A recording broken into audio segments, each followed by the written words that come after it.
자, 오늘은 그 열의 정의,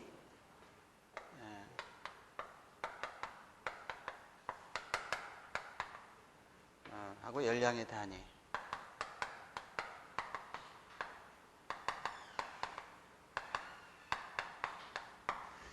바로 위에 있는 일률 구하는 식들 쭉 단위 마지막 부분에 나와 있는데요. 그 부분은 조금 더 그 용어를 더 그죠 배운 다음에 거기 그 뭐 속도랄지 또 압력이랄지 유량 또 비중량 같은 게 나와 있죠. 뒤에 그 물리량에 대한 용어를 우리가 정확하게 배운 다음에 얘기를 드리겠습니다. 지금 하면 좀 이해가 안 될 것 같아서요. 자, 열의 정의와 정의란 건 우리가 이제 그 일반적으로 정성적 개념이고요.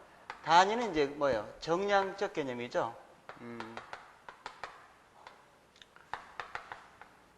항상 이 두 가지가 같이 우리가 이해를 해야 됩니다. 공학은 두 개 다 중요해요, 사실은. 하나만 가지고 안 되고. 에너지라고 하는 것은 뭘까? 참이 에너지라고 하는 것이요. 에너지. 건축물 에너지 평가라고 하는 에너지라고 하는 것이 어떻게 정의가 돼야 될지, 에너지.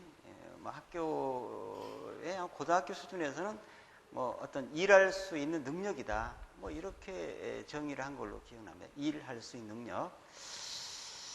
근데 사실 에너지라고 하는 것은 뭐 크게 얘기하면은 모든 게 다 에너지다라고 볼 수도 있습니다. 모든 게 다 에너지다. 에너지 아닌 게 뭐가 있을까요?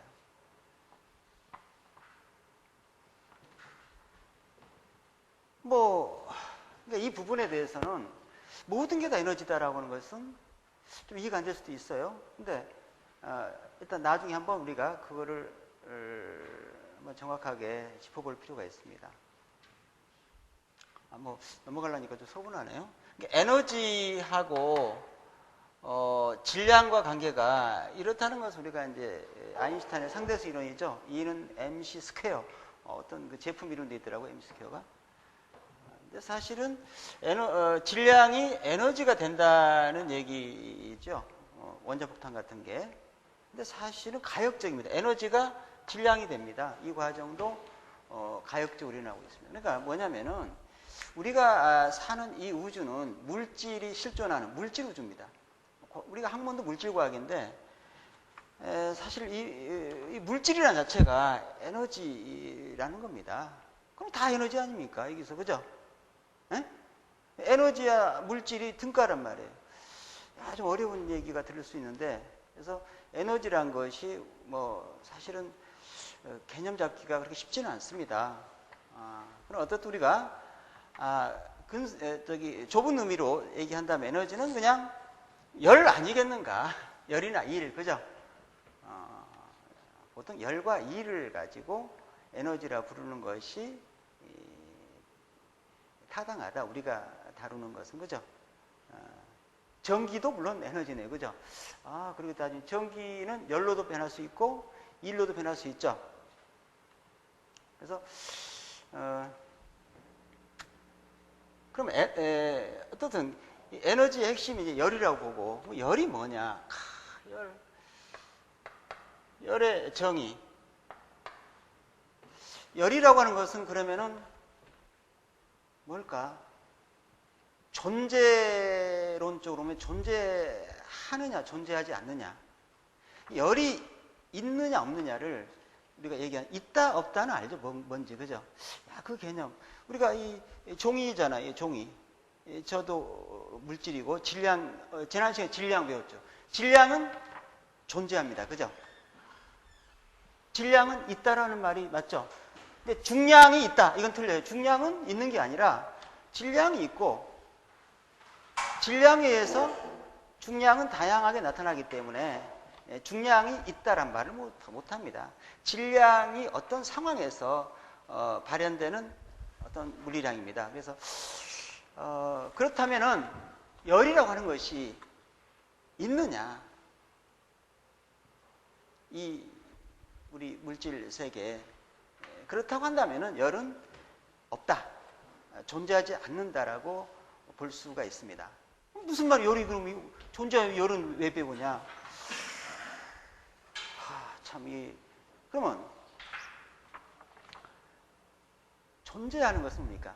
존재하는 것은 질량, 물질이 존재합니다. 그럼 물질이 없는 곳을 뭐라고 그러죠? 진공이죠. 장, 공간이죠. 그죠? 공간은 물질의 배경이 됩니다. 배경이. 자, 그러면 생각을 해봅시다. 이 얘기가 나와서 지금 이 얘기가 여기서 또 하려고 한 얘기가 아닌데 갑자기 욕구가 생깁니다. 지금 이 얘기에서. 사실 이 강의를 듣는 분들이 너무 다양해요. 아까 물리학 전공하신 분 물리학 얘기하면은 근데 어떻든 나가야 됩니다. 지금 다양한 계층에 또 다양한 전공에 계신 분들이 이 에너지 평가사를 시험 공부를 하기 때문에 특정한 어떠한 그 분야에 계신 분이랄지 계층이 맞춰서 강의할 수는 없어요. 하다 보면 내가 전혀 모르는 영역도 갈 수 있고, 그죠? 내가 아는 영역도 갈 수 있어요. 전체적으로 봐서 평균적으로 내가 에너지 평가사를 딸 수 있느냐 문제지 모든 부분을 다 이해한다는 건 아닙니다. 저도 모든 부분을 다 이해시킬 수 있다고 보진 않습니다. 물론 이해시킬 노력을 하겠지만, 그죠? 그래서 일단은 여러 계층에 계신 분이 있다 보니까 일단 터치는 하겠습니다. 그리고 그거를 내가 나는 도대체 들어도 뭔 말인지 이해 안 된다면 넘어가세요. 그거하고 합격하고 한 게 없어요. 그렇게 부탁을 드리겠습니다. 강의 듣다 보면은 이거는 왜 저런 얘기까지 하지? 그러나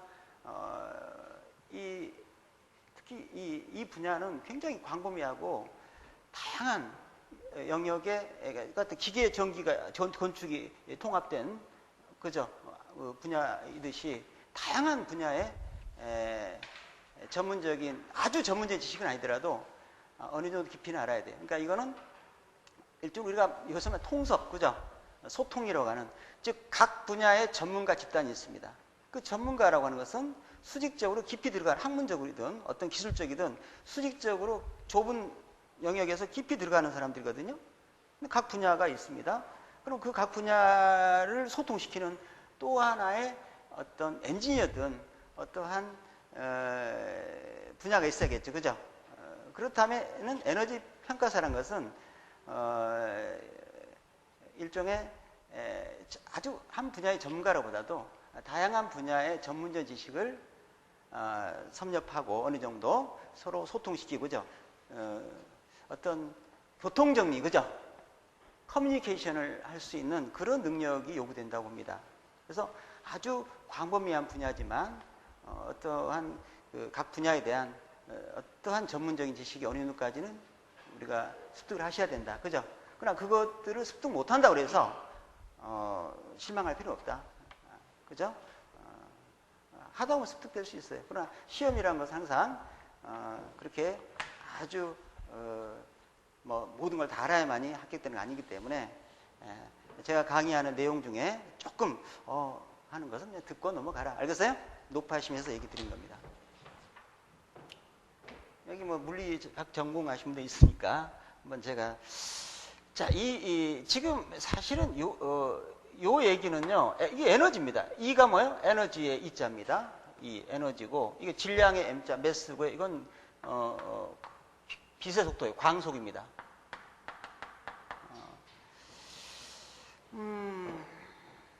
자, 어떤 에너지 얘기가 나오고 있으니까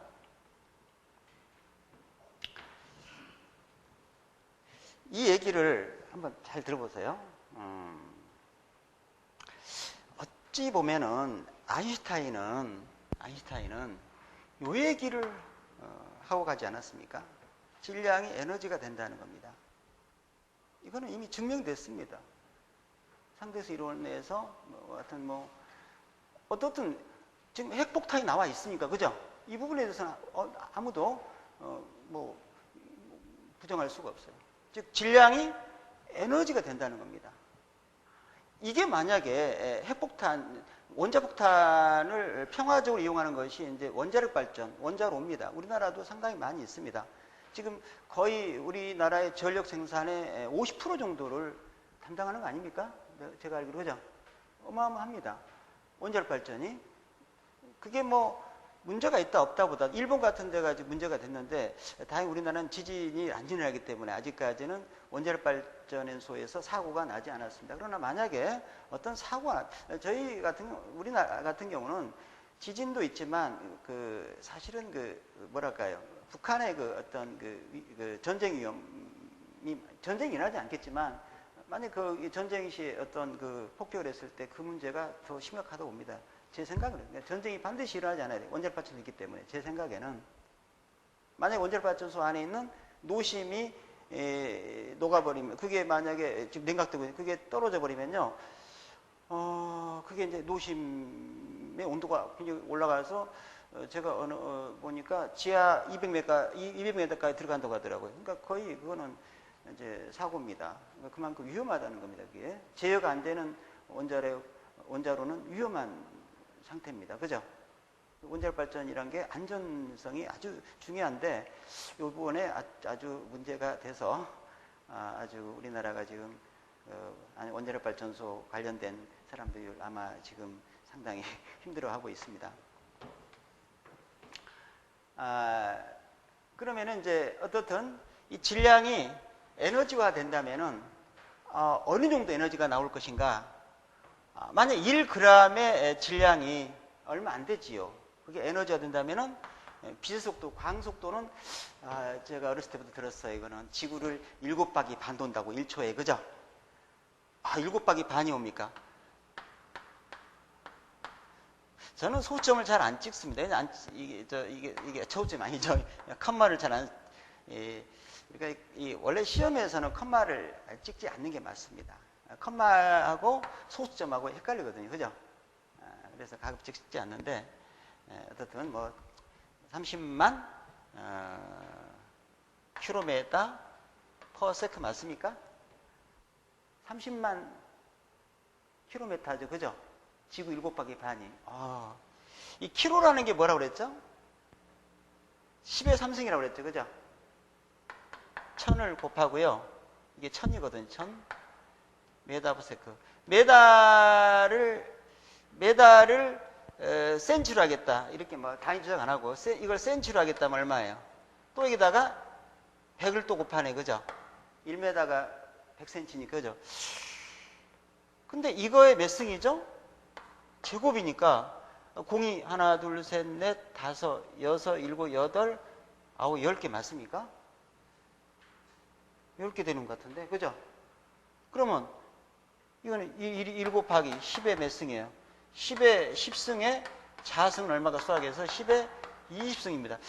야, 이게 도대체 읽어질라나?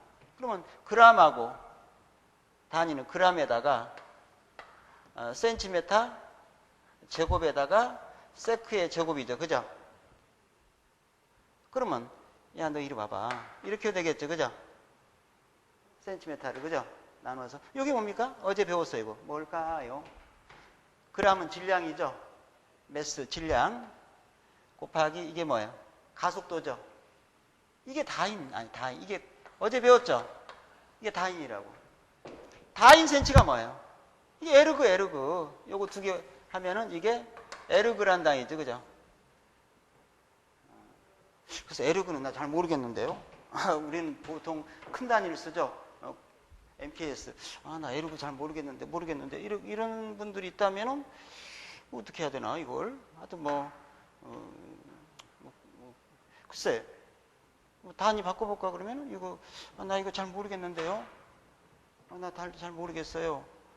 즉, 다시 말해서 이게 에르그는 뭡니까? 다인 센티미터인데, 나 잘 모르겠는데요. 그럼 다인을 갖다가 뭘 고칠까요? 뉴턴 고치면 1이 어제 배웠죠. 어제 배운 겁니다. 1뉴턴이 10의 5승 다인이라고 배웠죠. 어제 배웠으니까 써먹어야지 뭐. 하이는 없어지고요. 센티미터를 뭘로? 미터로 고치면 얼마예요? 1m가 100cm.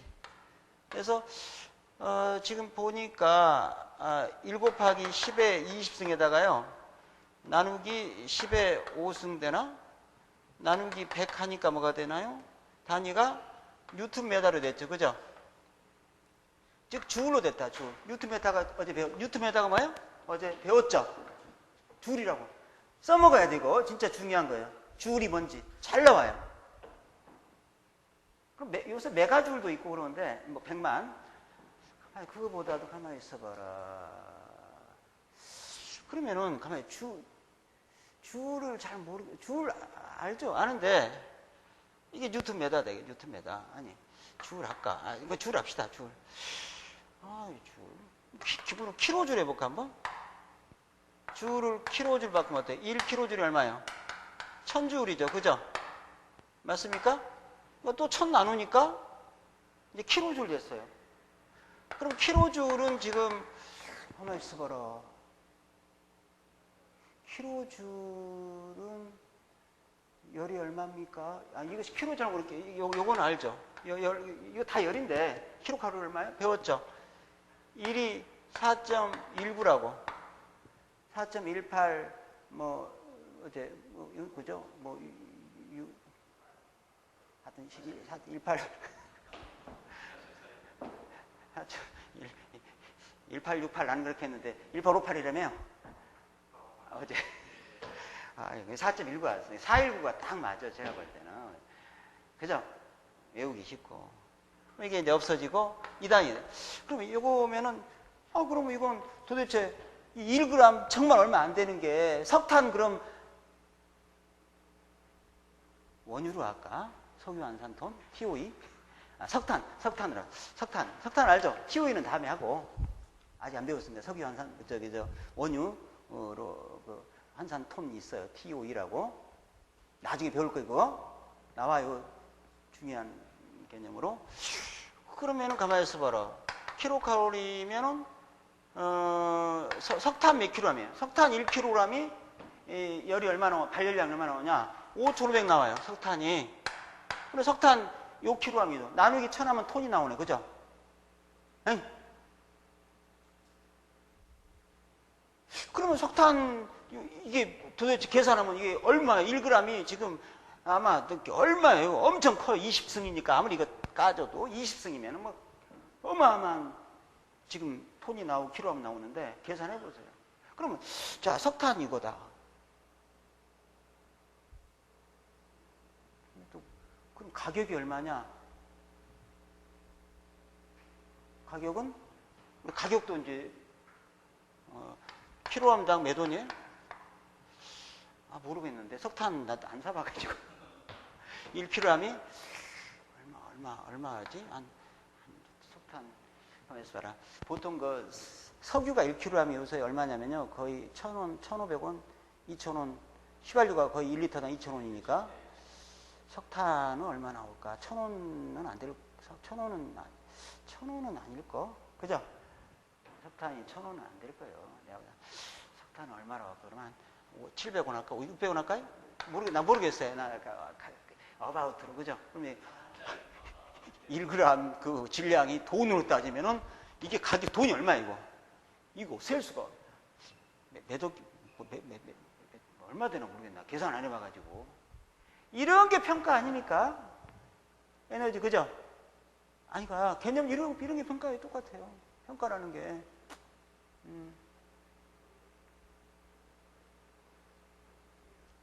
그러니까 평가를 뭘로 합니까? 모든 에너지를 다 평가할 때 석유, 휘발유, 경유, 석탄, LPG, LNG 다 다르니까 기준을 잡아요. 환산 어떤 그 에너지로. 그래서 뭐 환산톤이 있어요. TOE라고. 석유 환산톤, 뭐 원유 환산톤. 또 그렇고 뭐 전기는 그러면 2차 에너지고 뭐 다 다르니까 모두 다 그거를 1차 에너지로. 1차 에너지, 전기는 2차 에너지죠. 아시죠? 전기는 발전소에서 1차 에너지 들어가서 2차 에너지가 전기인데 또 2차 에너지 가지고는 비교 안 되니까 똑같은 1차 에너지로 비교하자. 에너지를 1차 에너지 값을 다 비교하자. 그럼 1차 에너지도 무슨 에너지냐? 1차 에너지도 원유를 기준으로 원유 발량 이게 석탄이고 원유는 얼마? 원유는 발량이 얼마 나오냐면요 1kg이 나중에 배워요. 원유 이걸 기준해서 1차 에너지로 환산하자. 이게 평가예요. 알겠어요? 나중에 에너지 평가할 때. 그럼 이거를 또 탄소톤이나 이산화탄소톤으로 바꾸자. 그럼 환산 계수가 있어요. 예? 있으니 그거 가지고 하면 되니까 나중에. 그러니까 이게 다 일종의 이게 뭐 갑자기 이게 다 이 개념 자체가 에너지 평가 기법과 같습니다. 그죠? 별거 아니에요. 이런 게 다 에너지 평가 기법이에요. 그러면은 지금 계산을 해봤지. 1g이라는 그 질량이라는 게 어마어마한 에너지를 낸다는 건 사실이 그죠? 근데 그거는 뭡니까? 이해가 좀 안 되죠? 사실 이해가 안 될 거예요. 이게 말이 되나? 그러면 예를 들어 봅시다. 나중에 배우겠지만 탄소가 연소되면은 CO2가 이게 문제예요. 이것 때문에 지금 에너지 평가서가 나온 거 아닙니까? 건축물. 이게 바로 이산화탄소가 온실가스의 주범입니다. 사실 온실가스라고 하는 것이 나중에 이게 지금 첫날이니까 이것저것 지금 아직도 뭐 본격적인 진도가 안 나오고 있는데 지구가 이상하게 생겨버렸네. 지구가 우주로부터 태양으로부터 태양은요 표면 온도가 굉장히 높아요. 6000도가 넘습니다. 물론 태양 중심은 온도가 몇 도인지 사실 계측이 안 됩니다. 어떤 사람은 몇 천만 도 하는데 제가 볼 때는 우리가 핵융합이 일어날 수 있는 온도가요 거의 지금 사실은 계측이 안 되는데도 문헌에 보니까 1억 도, 실제로는 3억 5천만 도 이렇게 나오더라고요. 근데 솔직히 3억 5천만 도를 계측할 수가 있는 방법이 없어요. 그건 불확실한 얘기입니다. 제가 볼 때는. 그러나 또 그런 얘기를 합니다. 그래서 이 안에서 태양 중심에서는 어때요? 핵융합. 갑자기 핵융합이 나왔네. 어떻든 핵융합이라고 하는 핵분열과 핵융합이 있습니다.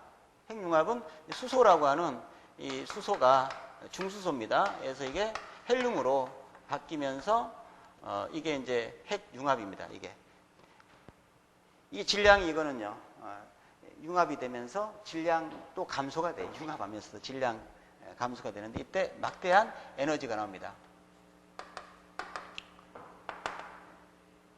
그러니까 태양의 중심에서는 수소가 태양의 물질의 구성 원소거든요. 수소가 이렇게 헬륨으로 변하면서 어마어마한 막대한 에너지가 나오고 그래서 금방 안 타죠. 오래 가죠. 이게 다른 거.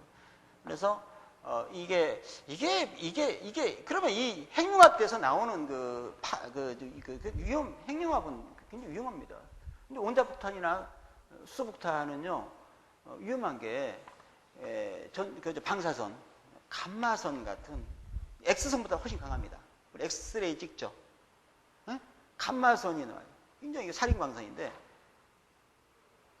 그래서 그것 때문에 많이, 물론 폭풍이나 열도 있겠지만, 이게 이제 감마선이 이 표면으로 기어 나오는데 100만 년 걸려요. 100만 년. 나도 몰라요. 그렇게 말하는 사람이 있으니까 어떻게 그걸 재는지 모르겠던데 방법은 이제 모르니까 100만 년 걸려 나와요. 이 나오면서 에너지가 줄여가지고 여기서는 이 파가 이제 여러 가지 눈에 보이는 가시광선, 나중에 가시광선 나옵니다. 빛에서 파장대가 7,000옹스트롱 정도, 8,000옹스트롱 가시광선, 나노라고도 하는데 옹스트롱 단위 됐습니다. 그래서 이 여러 가지 이 파장의 긴 파, 짧은 파가 나오는데 이게 이제 위험한 게 이제 여기서는 감마선이나 X선은 안 나오고요. 자외선이 나와요. 자외선. 일단 자외선도 종류가 있는데 파장이 짧은 게 자외선입니다. 파장이 짧은 게 자외선이고 파장이 길면 이제 가시광선, 빨주노초 파남보가 되고요. 그러니까 보라색부터 이제 짧아졌죠. 빨간색이 좀 깁니다. 빨간색보다 더 길면은 적외선, 그죠? 적외선이 되죠, 그죠? 우리 원적외선 많이 쬐잖아요. 근데 이 자외선이 문제를 일으킵니다. 그죠? 자외선이 직접 지구에 오면 자외선은 살균도 되지만 자외선 살균합니다. 그러나 자외선이 그대로 지구에 오면 지구의 생물체나 식물도 마찬가지예요. 이게 여러 가지 문제가 됩니다. 생존할 수 없는 환경이 되기 때문에 이 자외선을 갖다가 안전하게 스크린 걸러주는 게 오존층이에요. 오존층. 오존층이라고 그래서 오존층 파괴 물질을 규제하자 해서 지구 환경적인 큰 흐름이 두 가지 있다고 그랬죠. 하나는 오존층 파괴에 대한 국제적인 어떤 그 협약이 있습니다. 오존층 파괴 물질을 규제하는 그건 이미 성공했다고 판단이 되고 있습니다. 이미 그거는 그러니까 그 프레온이라고 하는 냉매, 냉동기 안에 냉매, 또 어떤 뭐 세정제랄지 여러 가지 있는데 그 부분에 대해서는 오래전부터 국제적으로 협의가 잘 돼서 몬트리올 의정서라고 하는 아주 가장 핵심적인 그때 나왔습니다. 국제 협약이 그거에 의해서 발효가 돼서 지금 오존 파괴 물질은 성공했다라고 현재 보여집니다. 여기서 또 말할까 말까 하는 건데, 근데 이 얘기는 그냥 여담으로 들으세요. 사실은 이 오존층이라고 하는 것이 이 성층권, 대륙권 말고 이제 성층권 10km 이상부터 한 거의 4, 50km까지입니다. 성층권이라는 게 있어요. 그다음에 10권 이렇게 있는데 그런 게 구분이 됩니다. 이 성층권에 있는데 두께가 얼마냐? 평균 두께가 한 2mm 될라나? 나도 안 재봤습니다. 아주 얇아요. 그렇게 두껍지 않아요. 그래서 이 오존이라고 하는 것이 자외선을 흡수합니다. 이 메커니즘까지 얘기하면 지금 뭐 머리 아프니까 오존이 쪼개지면서 자외선 흡수하고 다시 또 합성이 됩니다. 그래서 오존이라고 하는 것이 어떻든 지구로 들어오는 짧은 파인 단파장, 자외선을 흡수해서 지구를 보호해 주는데 이게 이제 파괴가 돼서 그걸 규제를 하는 국제적인 어떤 그 협약에 의해서 거의 성공했다라고 보여집니다. 현 단계에서는 그걸 주도하는 게 이제 사실은 미국이었어요. 제가 볼 때는. 역설적으로 지구 온실가스 문제는 미국은 부정적으로 봅니다. 미국은 협조를 안 합니다. 미국하고 중국이 가장 에너지를 많이 써서 그런지 온실가스에 대해서는 협조를 안 하고 있어요. 제일 협력을 하는 데가 태평양 연합국가들, 물에 잠길 수 있는 그런 그 섬나라 있죠. 죽고 나서는 여기는 일본도 상당히 적극적으로 하고 있는 것 같고요. 제가 볼 때. 온실가스는 도쿄 의정서가 이제 핵심이 됐잖아요. 그래서 일본에. 근데 제가 이 얘기는 그냥 여담으로 들으세요. 그 오존층 파괴라고 하는 것이 물론 문제가 됐고 그거를 이제 그게 이제 이슈가 돼서 나온 게 R12라고 하는 냉매라는 물질이 이게 누가 만든 거냐면은 그 두퐁사라고 미국의 그 다국적 기업입니다. 여기서 이 물질을 특허를 내가지고 이제 그 전에는 이제 뭐 이산화탄소는 암모니아를 썼는데 이게 워낙 성능이 좋다 보니 이걸 써서 특허 만료가 이제 될 때가 제 기억에 그때가 언제더라? 한 지금으로부터 10년, 15년 됐나요? 제가 기억에 물질 특허 만료가 된 후에 갑자기 오존유 파괴가 나오더라고요. 물질 특허가 이제 만료가 되면은 지금 우리가 이 말은 모르지만 우리가 뭐 예를 들어서 뭐 비아그라도 요새는 그 물질 특허 만료돼서 우리나라에 제조되죠, 그죠? 안 그렇습니까? 아니 제조가 우리나라에 된다며요. 로얄티 안 물어도 된다며요, 그죠? 갑자기 이런 말을 해서 그런 거 뭐 이상한 말 아니잖아요. 신약 약도 만료되면은 누구나 제조할 수 있잖아요, 그죠? 그래서 이것도 이제 우리나라가 그래도 박 대통령 예전에 지금 말고 예전 박 대통령께서 이 많이 그 중화공업에 투자를 해가지고요 대단한 우리나라가 중공업이 이제 우세했는데 그래서 이제 이거를 당연공장 만들 거 아닙니까? 못 만들었어요. 오존 파괴 물질로 이게 지목이 돼가지고 1등 이게 가장 핵심 타켓으로 해가지고 이거를 생산을 못하고 다 폐기, 지금은 이제 생산, 사용 다 금지된 겁니다. 오래전에 이미 됐고요. 그러나 이제 득풍산은 뭐 그냥 들으세요. 뭐 참 대체 물질이라고 해서 이거를 지금 만들었어요. 물질을. 이거 로열티 받습니다. 공짜 아닙니다. 이거는 오존주 파괴 ODP가 오존주 파괴 지수입니다. 오존층 파괴 지수가 제로다.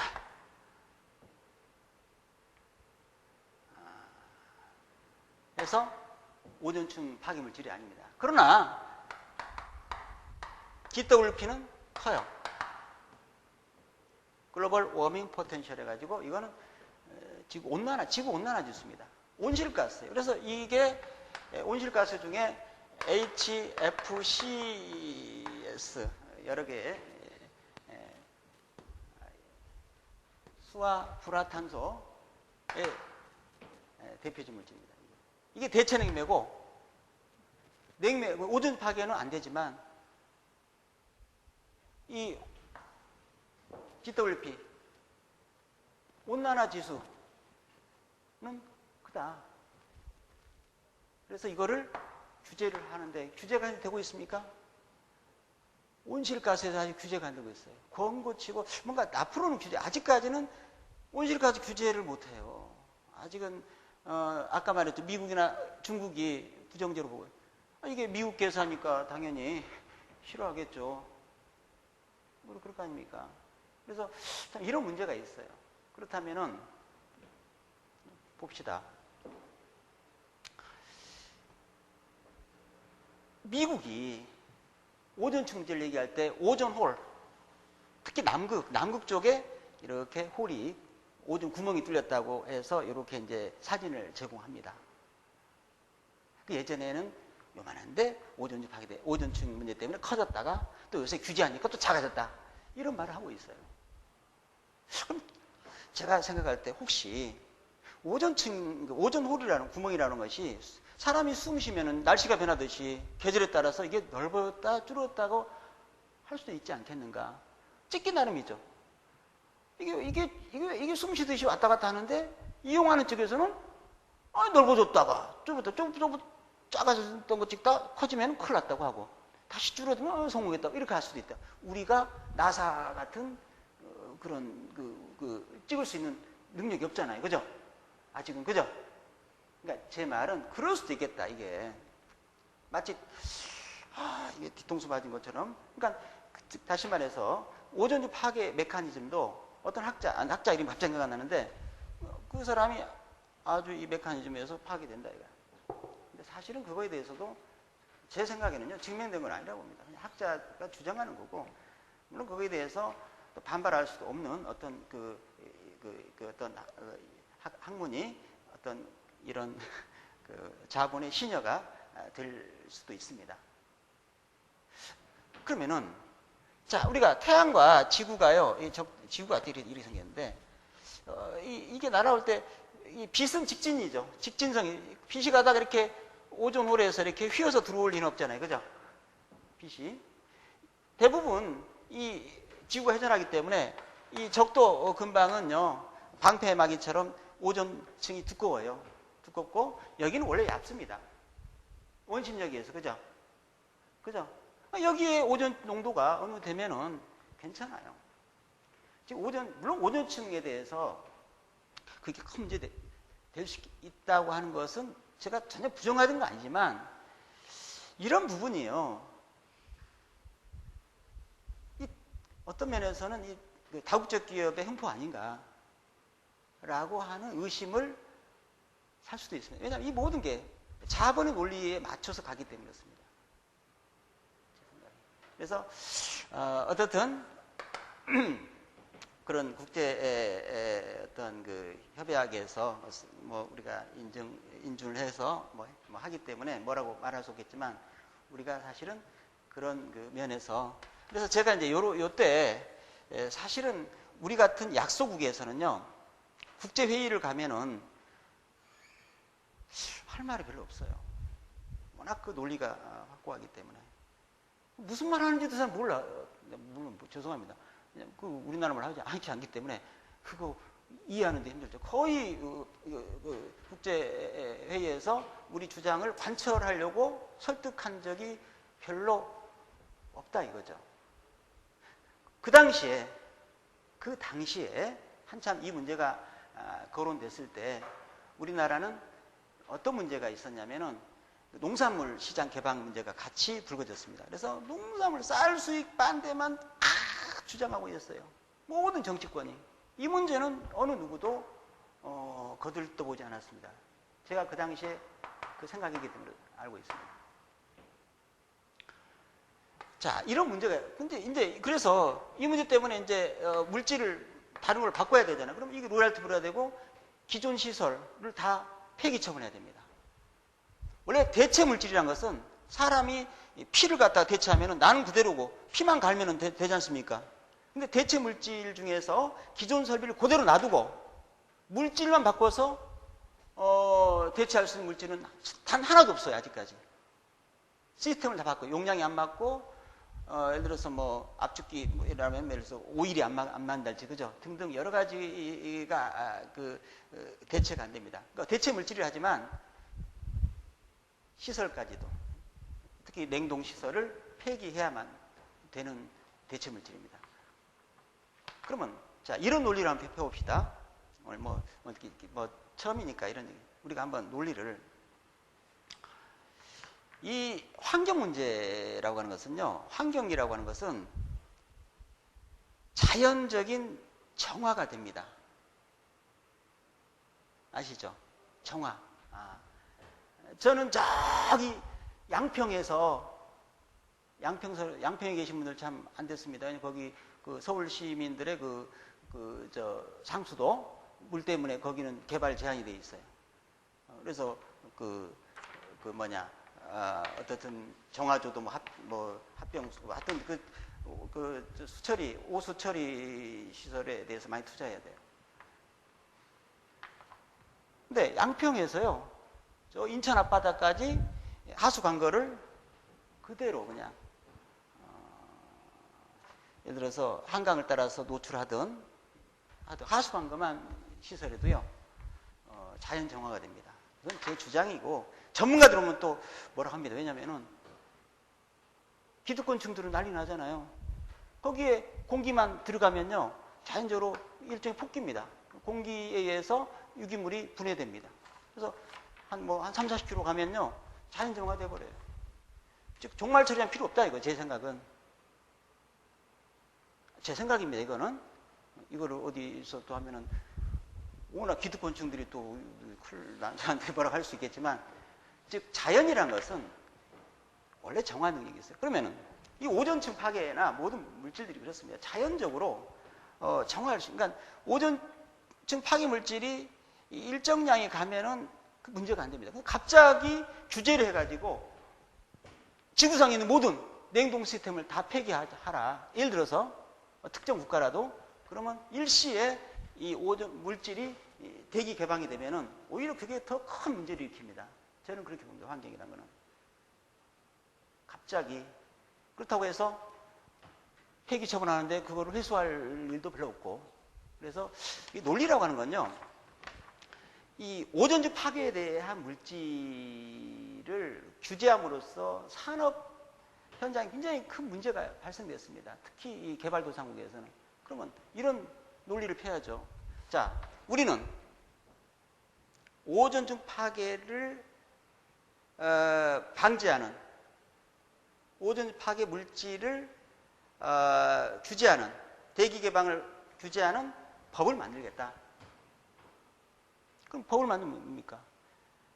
오존 파괴되는 거는 스프레이 같은 거 있잖아요. 스프레이. 그거는 다 규제하고 그거는 가연성 물질로 쓰든지 가스로 쓰든지 그거는 다 직접 대기 개방되는 것은 규제하고, 밀폐 시스템 안에 있는 냉동기처럼 밀폐 시스템 안에 있는 물질들은 우리가 법을 통해서 규제하겠다.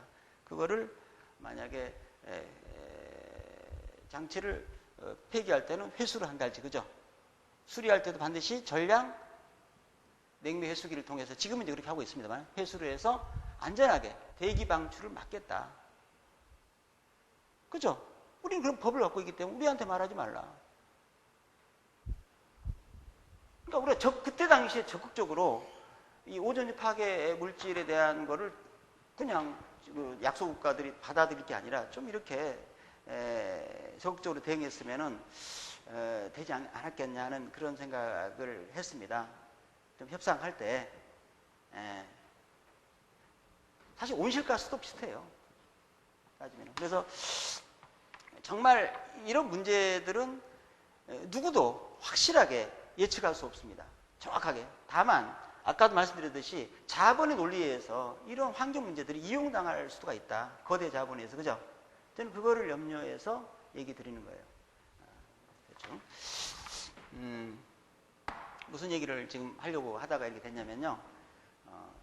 사실 좀 거리가 있는 것 같지만 우리가 결국은 건축에너지평가사의 본질은 이런 것과 연관이 됩니다. 환경 문제를 모르고서는 환경 문제에 대한 뭔가 패러다임을 이해하지 못하고서는 정확하게 우리가 그죠 구현할 수가 없습니다. 그러니까 여러분들이 물론 단순히 자기 따는 거 중요하지만 이 지구 환경과 에너지 그죠 이 문제에 대해서 좀 생각을 할 수 있는 그런 계기가 됐으면 합니다. 자, 그러면 이제 좀 합시다. 여기에서 탄소와 산소가 이산화탄소에 열이 나와요. 열이. 나중에 이거 배워요. 이거는 우리가 안에서 뭐 이론 공기량이랄지 발열량에 대해서 나옵니다. 그죠? 그때 하기로 하고. 다만 여기서 말하고자 하는 것은 뭐냐면은 이 탄소의 이 질량이 10이고 이게 뭐 32, 몰라도 돼요. 44인데 사실 더하면 이게 되죠. 근데 엄밀히 말하면은 이 열이 나왔다는 것은 열에 해당하는 것만큼 거꾸로 오면은 질량이 나오죠. 아까 다시 한번 질량이 열로 변했죠. 그죠? 그럼 열이 얼마 나왔다. 그러면 질량이 얼마 감소됐는지 알 수 있겠죠. 역으로. 그래서 여기 나온 열은 여기보다 얼마 안 되지만 아까보다 얼마 안 되지만 이 열에 해당하는 질량은 감소되어 있습니다. 그래서 엄밀하게는 질량 보존이 성립되는 게 아닙니다. 이거는 에너지 보존이 성립되는 거예요. 근데 우리는 질량 보존이 성립된 걸로 해서 해석하죠. 그건 뭐 그렇게 맞다고 해야 됩니다. 근데 본질적으로는 질량 보존은 안 되는 겁니다. 뭐가 된다? 에너지 보존이 맞아요. 그죠? 근사적으로 거의 뭐 질량 보존이 된다고 간주하는 겁니다.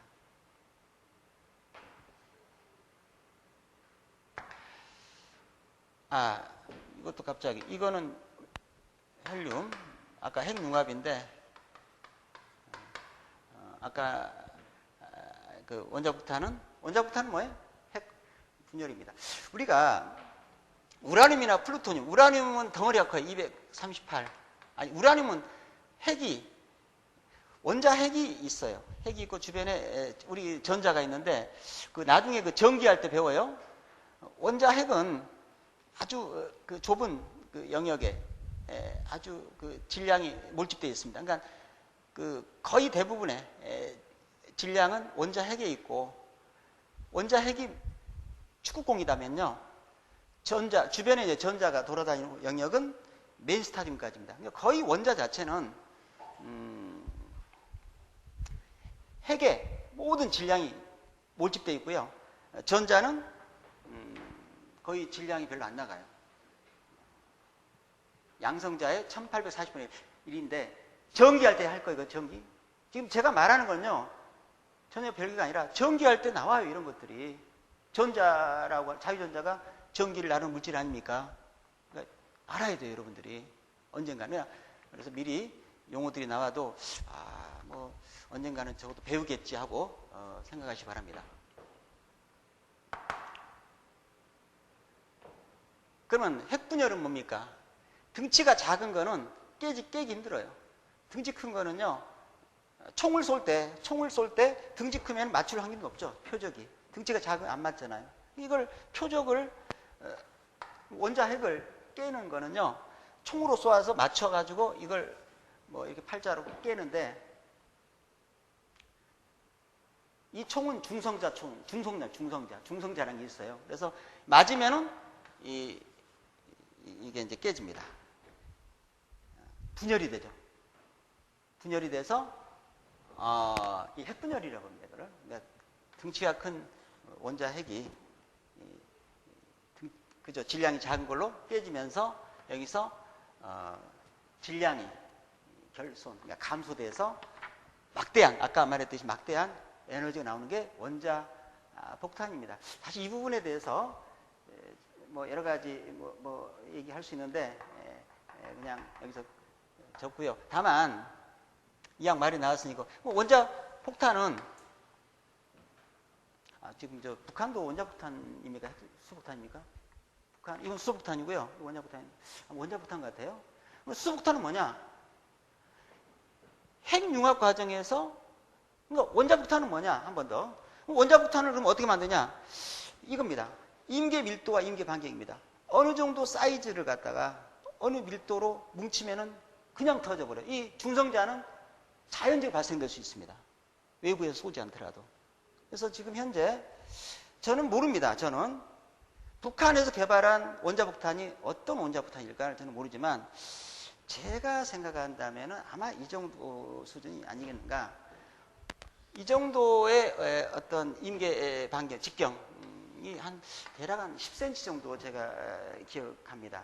10cm 정도의 덩어리가 있으면 그냥 폭발해버려요. 이거는 왜냐하면 이 정도 크면 여기서 이 안에서 핵분열이 됐을 때 또 중성자가 또 튀어나오거든요. 그러니까 중성자가 튀어나왔을 때 어느 놈 하나 맞아야 되는데 맞을 확률이 높으려면 많이 모여있으면 맞을 수 있죠. 근데 사람 몇 명 없으면요 사이사이로 빠져나가 버리잖아요. 다 충돌이 안 되잖아요. 어차피 조준해서 쏘진 않기 때문에. 그리고 아까 말했듯이 원자 핵은요 아주 작은 영역에 있기 때문에 대부분은 비어 있어요. 대부분은 그러니까 축구장 메인 스타디움에서 축구 하나 맞추려면요 총으로 조준해서 쏴도 못 맞춥니다. 웬만한 사람은 그죠? 근데 무작위로 쏘아가지고 맞출 수 있어요? 무작위로 쏘아서 맞추려면은 등치가 커야 돼요. 굉장히 등치가 커야지 맞을 확률이 있어요. 맞았다 그러면 거기서 또 총알이 또 튀어나옵니다. 중성자. 그래서 연쇄적으로 반응이 되는데 그러니까 이거를 반 쪼개가지고 반은 여기 놓고 왜냐면 반은 이걸 합체를 시킵니다. 하나는 고정을 하나는 충돌을 시킵니다. 이게 합체가 되는 순간 터집니다. 아마 이 정도의 수준이 아니겠는가 북한은. 그러나 미국 정도의 나라에서는 당연히 이거를 4조각으로 하겠죠. 그죠? 4등분의 4조각을 분리해서 아이고 이렇게 해서 이걸 합체를 시켜서 이게 안전도가 올라갑니다. 2조가 더 잘못하다가 안전도가 문제가 되겠죠. 그죠? 그냥 여담입니다. 그러면 이런 수폭탄이라는 것은 뭡니까? 이 온도가 1억 도 이상, 어떤 사람은 3억 5천만 도 얘기한 적도 있습니다. 그 온도를 유지하기가 힘들죠. 그러면 원자폭탄을 평화적으로 이용하는 게 뭡니까? 원자력 발전소입니다. 아시죠? 이 반응을 제어해서, 그죠? 제어봉으로 제어해서 원자력 발전소가 있습니다. 그죠? 스팀 터빈 해가지고. 그러면 지금 핵 융합을 이용한 수소폭탄을 어떻게 만드느냐? 개념만 얘기할게요. 수소 핵융합은 엄청난 온도가 필요합니다. 이 온도를 만드는 것이 1차 기폭이 원자폭탄입니다. 원자폭탄이 일단 1차 기폭으로 터지고 나서 그 원자폭탄에 의한 온도에 의해서 내부에서 핵융합이 됩니다. 아시겠습니까? 네? 그러니까 이 파괴력이, 폭발력이 10배 이상 돼요. 원자폭탄, 수소폭탄. 그죠? 원자폭탄 플러스 수소폭탄이 터지니까. 그죠? 그러나 이거를 평화적으로 이용하는 것이 뭡니까? 핵융합로, 즉 핵융합 발전소인데 그런 우리가 기다리고 있지만 아직은 실용화되고 있지 않고 많은 연구를 하고 있다고 그랬죠. 그죠?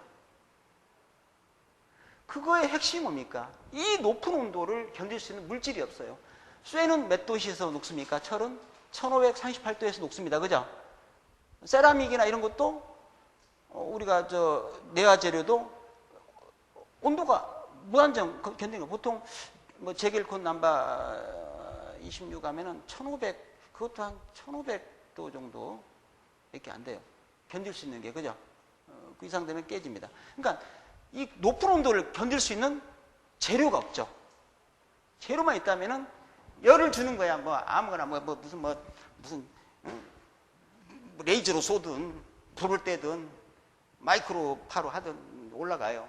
그래서 현재 이 물질을 가둘 수 있는 그릇을 개발하는 게 관건이고, 그 그릇을 뭘로 만드느냐면은 우리나라 기초과학 연구단지에도 핵융합 실험동이 있는데 거기도 토카막 장치라는 게 있어요. 그게 코일입니다. 코일.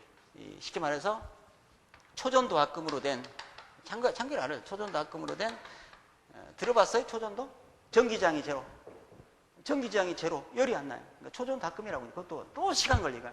초전도합금에 의해서 이 물질을 가둡니다. 아주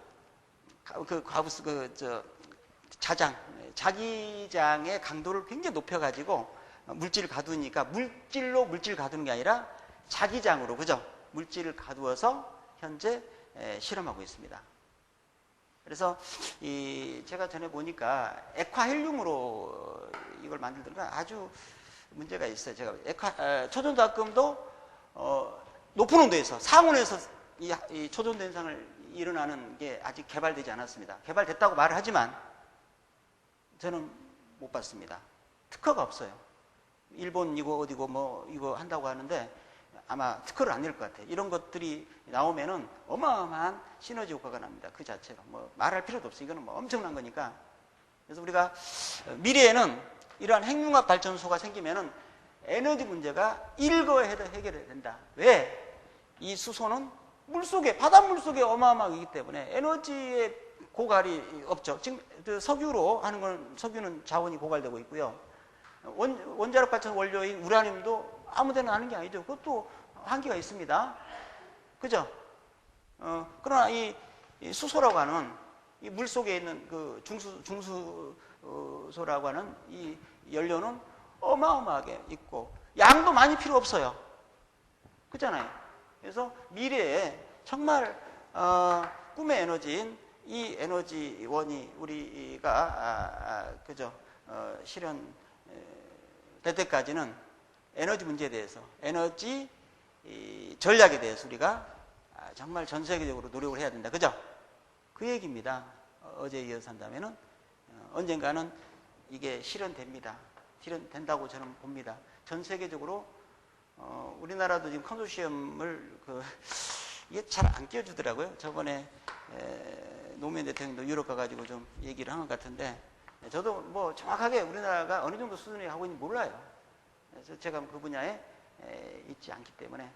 그러나 언젠가는 분명히 된다. 이게 되지 않으면은 상당한 문제가 발생할 수 있습니다. 지구 인류사의 어떤 생존의 문제가 걸릴 수가 있는 문제입니다. 그럼 여기서 요것만 잠깐 어차피 이 얘기 했으니까 어차피 1시간은 그냥 이걸로 때웁시다. 자, 여러분들 보세요. 질량이 에너지가 된다는 것을 이해가 됩니까? 이해가 잘 안 될 수 있으니, 이해가 된다고 하는 것은 아까 이거 이해됩니까? 잘 안 될 거예요, 아마. 안 되죠. 그러면은 아까 제가 이 얘기 하다가 그랬는데, 그럼 읽어봅시다. 간단하게. 우리가 사는 우주는 뭐예요? 제가 물질 우주라고 그랬습니다. 그럼 우리가 살지, 그럼 다른 우주가 있느냐? 있어요. 우리 수직적 우주의 제가 이제 매트릭스를 하는데, 우주 매트릭스 수직적 진화와 수평적 진화인데, 제 생각입니다. 있습니다. 거기도 얘기하지 않겠어요. 그러나 물리학적으로 현재 알려져 있는 걸 가지고 얘기 드린다면은,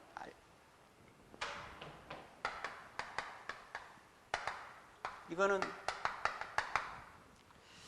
스티븐 호킹 박사가 이게 이제 블랙홀 전문 학자입니다. 그죠? 아시죠? 블랙홀은 다 들어보셨을 거예요. 그러면은 우리가 사는 이 물질 우주는요, 우리가 물질이라고 하는 분자나 원자를 봐도요, 그 안에는 핵이 조금 있고 다 공간입니다. 하물며 공간 속에 있는 이 물질들을 보면은요, 거의 다가 공간이. 우리가 사는 이 우주는요, 실제 물질이, 질량이 희박합니다. 굉장히 희박해요. 어느 정도 희박하냐? 나도 몰라요. 0.0000. 엄청나게, 뭐, 얼마 갈지 몰라요, 이거. 공간이 99.9999. 이런 우주에 우리가 있습니다.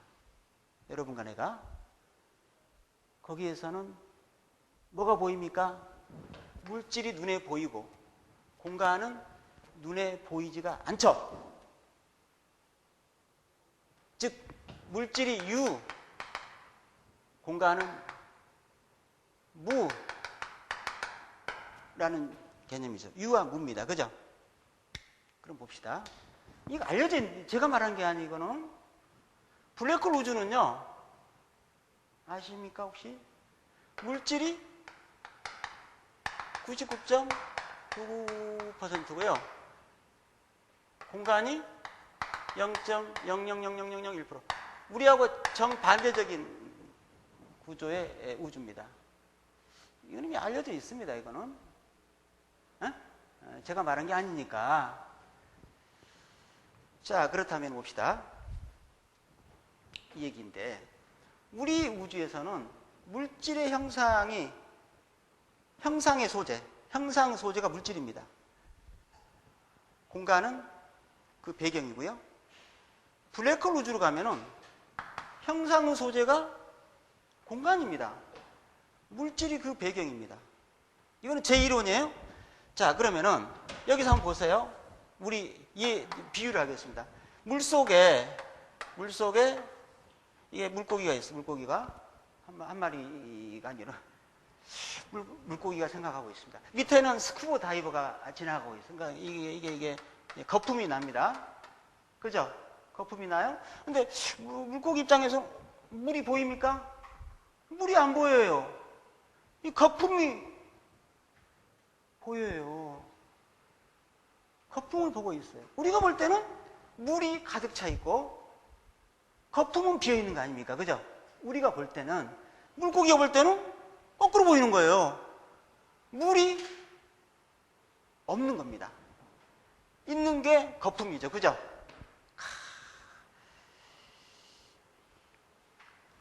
자, 보세요.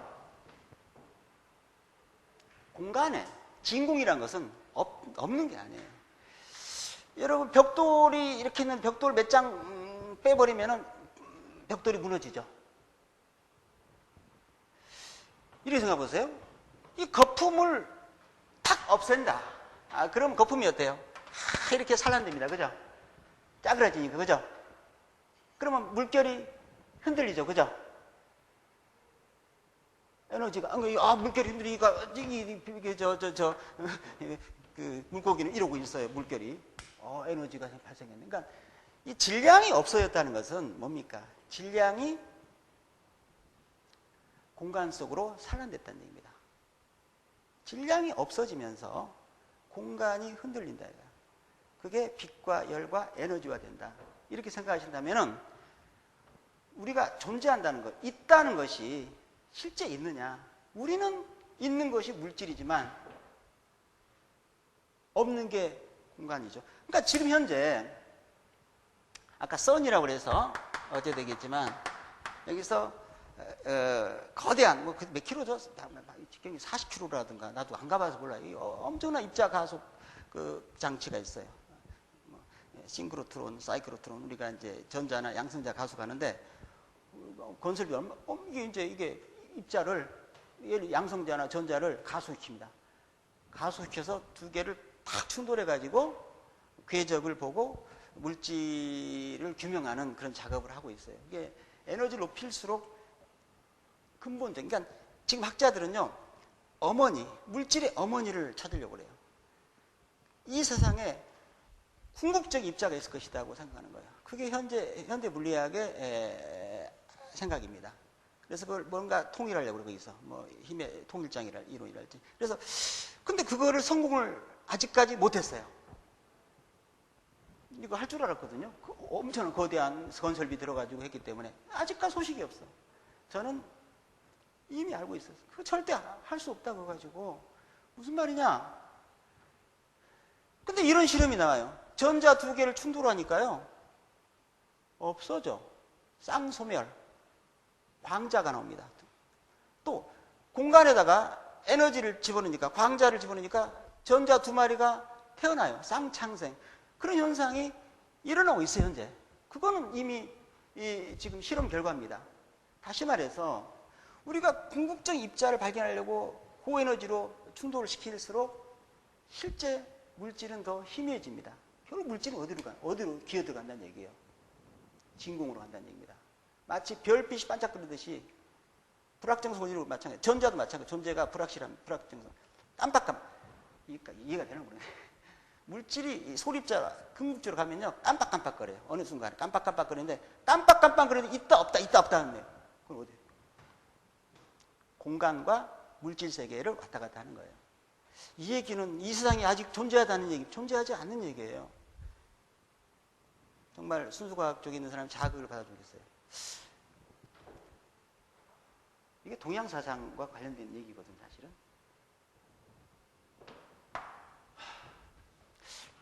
이게 상당히 제가 나이가 젊으면요, 이걸 논문 쓰고 싶었어, 정말. 이미 나이가 50대 중반이 돼서 자극을 누구한테 주고 싶은데, 참, 좀 더 좀 심도 있게 해서 하고 싶은 얘기가 있습니다만은. 그래서 실제 에너지가 질량이 됩니다. 그렇죠. 가역적인. 에너지가 질량으로 돼요. 여러분, 빛이라고 하는 것은요, 빛은 햇빛 말이에요. 이거는 입자냐, 파동이냐, 이거 이중성이 있는데, 물리학에서는 헷갈려.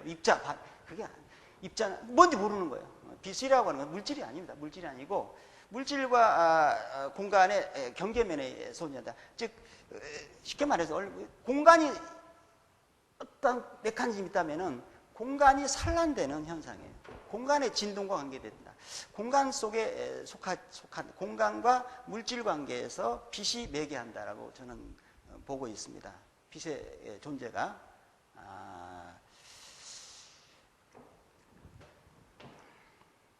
그렇다면은 우리가 이제 이게 궁극적으로 에너지라고 하는 것은 우리 인류가 에너지를 거의 무상으로 이 사회에 공급할 수 있는 그러한 수준에 도달해야 됩니다. 언젠가는. 그거의 희망은 핵융합 발전소다는 거고. 그러나 그게 실용화될 때까지는 시간을 벌어야 되고, 그 시간을 벌기 위해서는 뭐예요? 소비를 줄여야 됩니다. 꼭 에너지 소비만이 아니라 물질 소비 줄여야 됩니다. 사실은. 우리가 자본주의가, 그렇다 사회주의가 해결된 건 아니에요. 사회주의도 뭐 지금 잘 살겠다고 난리예요, 지금. 그래서 물질의 소비를 줄여야 됩니다. 전반적으로. 그러한 어떤 정신적인 문화가 인문학에서 그걸 해결해 줘야 할 필요가 있습니다. 이미 우리는 먹고 살만한데 남들이 갖지 못하는 걸 갖기 위해서 계속 새로운 욕구를 창출하고 있거든요. 그게 또 자본주의로 불리는 원동력이죠. 그죠? 그러므로서 결국은 뭡니까? 에너지가 많이 소비되고 우리가 시간을 벌 수 있는 시간을 놓칠 수가 있죠. 그래서 지속가능한 개발이라고 하는 것은 결국 뭡니까? 전략입니다. 물질의 소비를 줄이는, 전반 에너지를 포함해서 줄이는 노력이 필요해요. 그 중에 하나의 축이 에너지 평가입니다. 우리가 건물 에너지를 줄이자. 왜? 건물에는 사람이 살잖아요. 사람은 융통성이 있죠. 참을성이 있고 호소할 수 있습니다. 지금 이러니까 우리 줄입시다 하면 사람은 불편해도 줄이겠다 이런 얘기예요. 근데 자동차 같은 거는 줄일 수가 없어. 왜? 아무리 노력해도 효율을 높일 수가 없어요. 자동차는. 산업체에서는 줄일 수가 없어요. 왜? 기업이 살아남아야 되니까. 그죠? 만만한 게 사람한테 호소하는 겁니다. 건축물 안에 있는 인간에게 제발 좀 에너지 전략합시다. 그죠? 타케시바로 4분질 에너지를 쓰는 2분질은 산업체 쓰거든요. 4분질은 그 교통 그 수송이고 4분질에 해당 25%에 해당하는 이 건축물 에너지에 대해서 지금 어때? 그죠? 이걸 좀 줄입시다. 이렇게 하고 있는 거예요. 이번 시간에도 우리가 에너지 평가에 대해서 한번 생각해 보는 거죠. 큰 테마에서, 그죠? 생각해 보고, 그런 계기가 좀 됐으면 하고요. 여기서도 얘기를 사실 다 풀어가지는 못했습니다. 제가 하고자 한 얘기가 있는데, 그걸 다 얘기하면은, 저 사람은 자기 뭐 사상을 여기다가 점수하라고 할까 봐서, 어쨌든, 그러나 다시 한번 얘기하지만, 아까도 얘기했지만, 우리가 배우는 것이 항상 참은 아니다, 이런 얘기예요. 절대적인 기준에서 진리는 아니다. 다만 이 시점에서 21세기 현재 이 시점에서 우리가 다 인정하고 옳다고 생각하는 그 기준에 의해서 이렇게 따지면요, 학문도 무너집니다. 무슨 얘기냐면은 현재는 물질과학은요, 물질의 어떤 궁극적인 입자, 뭐 힉스 입자랄지 이런 걸 찾기 위해서 노력했지만 결국 못 찾아요. 그러니까 우리가 어떤 걸 이해를 할 때 그냥 중간에서 그냥 여기는 말씀 옳습니다 하고 이제 가는 사람도 있고요. 그 전 단계인 좀 더 근본적인 개념에 출발하자. 그럼 물질의 구조랄지 입자의 어떤 운동이랄지 미시세계를 통해서 한번 이해해보자 하는 사람도 있을 것이에요. 그죠? 또 어떤 사람은 아까 내가 말한 이런 것까지 이 공간이라고 하는 진공은 아직 없을 무자죠.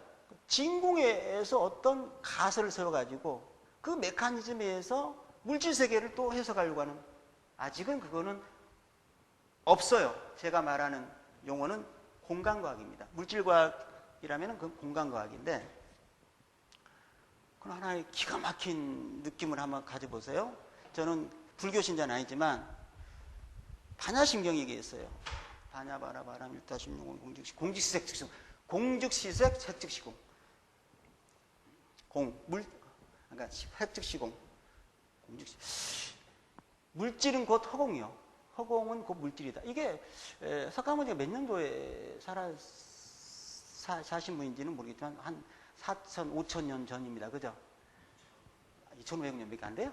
석가모니가? 그 별로 안 되네요. 예수님하고 비슷하네, 그러면. 그렇습니까? 그거를 제가 이제 이 개념을 제가 터득하고 나서 생각을 했을 때, 석가모니 혹시 외계인 아닌가? 현대 물리학의 핵심을 찔렀거든요. 보세요. 이게 이제 이게 공이고 색이란 말이에요. 여기서는 이게 뭐예요? 이게 색이고, 이게 유고, 이게 무잖아요. 물질이. 완전히 공중시 색시성이 된 거예요, 이게 지금. 우주가, 그죠? 이거를 그 시대, 2500년 전에 어떻게 이러한 현대 물리학도 아직 태동하지 않는 개념을 갖다가 그 당시에 철학적으로, 사상적으로 얘기했을까? 놀랍지 않습니까? 그죠? 상당히 놀랍습니다, 그게. 왜냐면, 말할 수 있지 않느냐. 있는 게 없고 없는 게 있다. 그럴 수 있냐. 근데 그게, 정말, 그죠? 지금에 와서 생각하면, 대단한 거예요. 사실은, 그죠? 그 정도 하고 쉬었다가 이제 진도를 하겠습니다. 이거 잘못하면 편집되겠네, 이거. 하여튼 관계는 있어요. 좀 쉬었다 가도록 하겠습니다.